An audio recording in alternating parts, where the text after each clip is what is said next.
And we're back for part 2 of our Pokemon Scarlet and Violet story overview, where this time we're covering the history of Kitakami, Ogerpon, and the Teal Mask. The third video in this series will be dropping before the new year, so if you want to stick around and watch it, be sure to subscribe to the channel.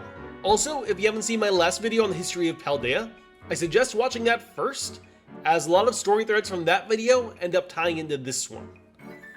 Spoilers ahead for the Indigo Mask DLC. I'll also make mention of one reveal from the recently announced epilogue, Mochi Madness, but I won't go into detail on that storyline. Kitakami is a land that has a very Japanese-influenced culture, implying that it may exist near the first 4 regions, which share a similar influence and are all stated to be close together. Specifically, it seems most closely related to Johto, both in culture and with the area of Japan that inspired it. Both Johto and the Kansai region of Japan that inspired it are cultures very focused on tradition and spiritualism. Kitakami is very similar, with a lot of their cultural identity tying back to their history and mythology. The Kitakami Dex even opens up with a number of Johto Pokemon lines, including the Spinarak, Yanma, and Wooper lines. It also has a lot of connections to Sinnoh, or more specifically, Hisui, which is also shown to be a sister region to Johto through the Sinjo ruins. Despite being Japan-inspired, Kitakami also ties back to the Paldea region, with crystals resembling those found in Area 0 in the crater of Oni Mountain. Terrestrialization is also possible in Kitakami, where it's starkly absent in other lands. We've only seen one major city in Kitakami, Masui Town, best known for its annual Mask Festival. The people of Masui have a long history of xenophobia, best exemplified in their most iconic myth. Long ago, 3 Pokemon wished to be more than they were. Munkidori was a dim-witted creature who desired cleverness. A similar story occurred with Pheasantipity, which desired beauty, and Okidogi, which desired strength.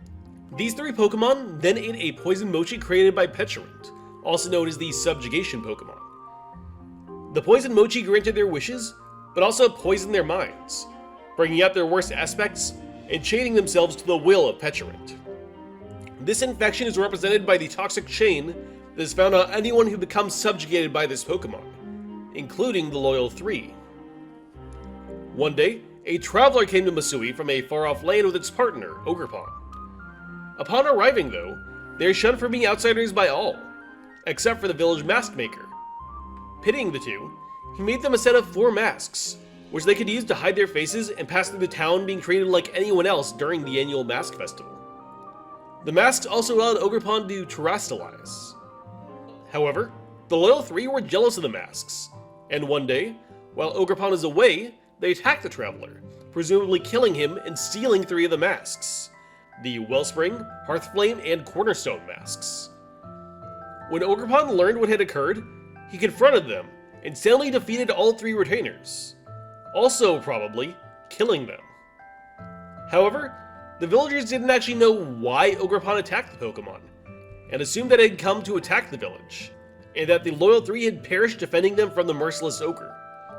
They chased the Pokemon to the top of Oni Mountain, where it hid in a cave that came to be known as the Dreaded Den. The ogre would continue to attend the Mask Festival every year though, wearing its one remaining mask, the titular Teal Mask. The townsfolk would mostly remember a false version of the story, where the evil outsider was chased off by the Loyal 3, who gave their lives defending Masui Town. The real story went on to become a family secret shared by his descendants, which included a pair of siblings named Carmine and Kieran, who would eventually become students at Blueberry Academy. The two would return home on a field trip alongside their teacher Briar, who seek to study the mysteries of Area 0 and salvage the good name of her ancestor, Heath. It was on this field trip that the siblings met the hero of Paldea. The two had very different opinions on the hero at first. Like many others in her village, Carmine was extremely xenophobic, disliking any outsiders being in the city. She even seemed hostile towards her own teacher, Briar, while she was researching Kitakami's secret places. Kieran, on the other hand, was fascinated by the Paldean, and the two became fast friends.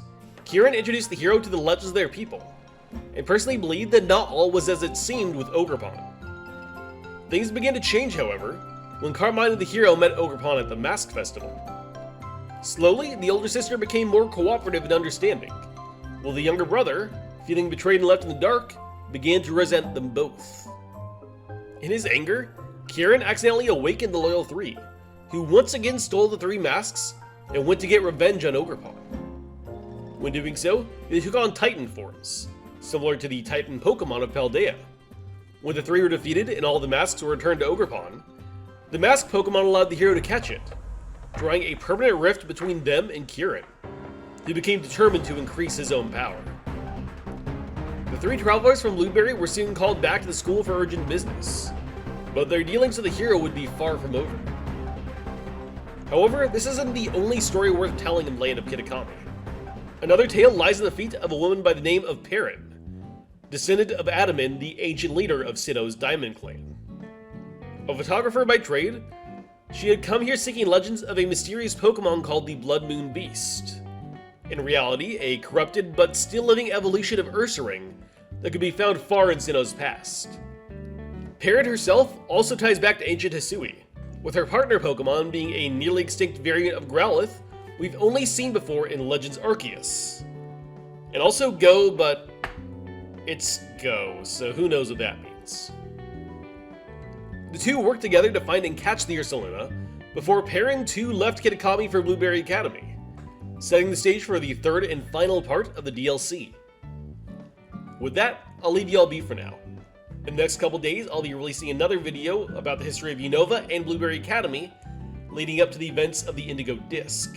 I will discuss the events of the DLC itself in that video, and I'll probably wait to talk about that until after the new year, when I've actually beaten it. Thanks for watching, and I'll see all of you soon.